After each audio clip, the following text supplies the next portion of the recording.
கும்ப ராசிக்காரர்கள் மனதை வெல்லும் ரகசியம் ரொம்ப ரொம்ப சிம்பிள். புகழ்ச்சிக்கு மயங்காதவர்கள் உண்டோ அப்படின்னு கேட்குற மாதிரி நல்ல புகழ்ந்து வாழ்த்தி இவங்களை பாராட்டி பேசினா உடனே இவங்க மனம் உங்களை கண்டிப்பாக ஈர்த்துரும்.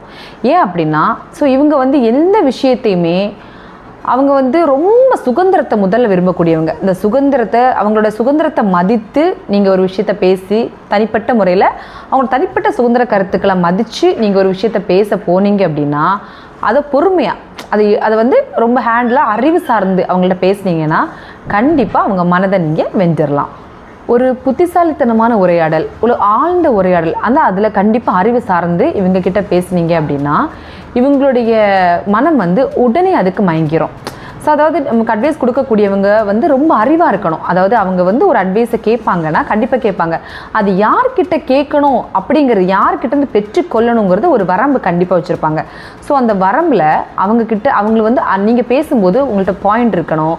நீங்கள் முதல்ல அறிவார்ந்த ஒரு பர்சனாக இருந்தீங்கன்னா இந்த கும்பராசிக்காரங்க அந்த உரையாடல் அந்த அட்வைஸை 100% எடுத்துப்பாங்க. ஏன்னா இதில் கண்டிப்பாக இதில் ஒரு லாஜிக் இருக்குது. இந்த நபர் இது சொல்கிறாங்க அப்படின்னா இவங்களுக்கு ரொம்ப எக்ஸ்பீரியன்ஸ் இருக்குது.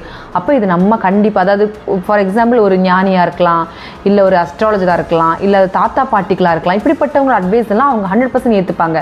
ஏதோ வெறுமனையே நம்ம கூட ஒர்க் பண்ணக்கூடிய ஸ்டாஃப், ஒரு கோவொர்க்கர், இல்லைனா என் கூட படிக்கிற ஒரு ஸ்டூடெண்ட்டு, இல்லைனா இப்படிப்பட்ட பர்சன்ஸ் அந்த ஒரு டிசர்வ் ஆன பர்சனே இல்லை அப்படின்னா அவங்களோட அட்வைஸ் இவங்ககிட்ட செல்லுபடி ஆகாது.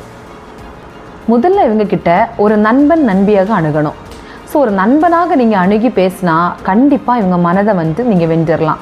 சும்மா ஒரு 3வது நபராக நீங்கள் அணுகுனீங்கன்னா அதுக்கு வாய்ப்பு ரொம்ப கம்மி. ஒரு நண்பனாக நீங்கள் அணுகுன பட்சத்தில் இவங்க கண்டிப்பாக இவங்களோட மனம் உடனே ஓப்பன் ஆயிரும். இல்லை ஒரு 3rd நபராக இருந்தால் உங்களுக்கு அவங்க பேசுகிறதுக்கான சான்ஸ் கூட கொடுக்க மாட்டாங்க.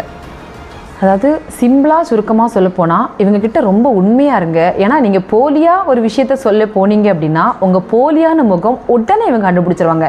வேறு எந்த ராசிக்காரங்களுக்கு அந்த கண்டுபிடிக்கிறாங்களோ இல்லையோ, இந்த கும்ப ராசிக்காரங்கள்ட்ட ஒரு போலி முகத்தோடு நீங்கள் ஒரு விஷயத்த கன்வே பண்ண போகிறீங்கன்னா 100% உடனே நீங்கள் மாட்டிடுவீங்க. அதனால் உண்மையாக இருக்கிற நபராக இருந்தால் மட்டுமே நீங்கள் அவங்ககிட்ட போய் பேசி ஒரு அட்வைஸை கொடுங்க, அதை பெற்றுக்கொள்ளுங்க.